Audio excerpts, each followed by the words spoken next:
Doon ang kainan. Doon, yun ang room namin. Ito, yung dagat.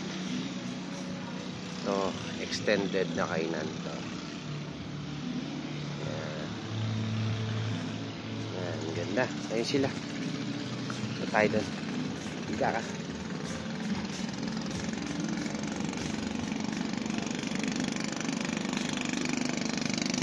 Yan. Yun, nandun si Mrs. nakahiga.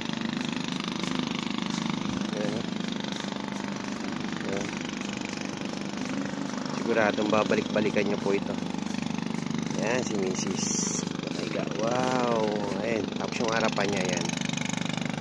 Ayan sa harapan niya.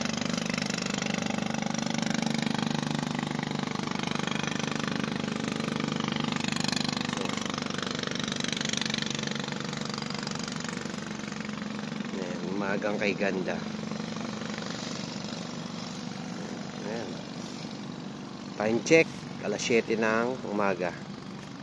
Mamaya mag-almusal na kami. Ayan, yung harapan nyo, ayan. Ayan, sweeting pretty lang siya. Guys, ayan. O, diba?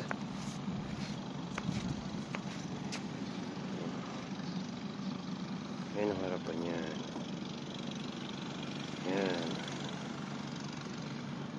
Ayan.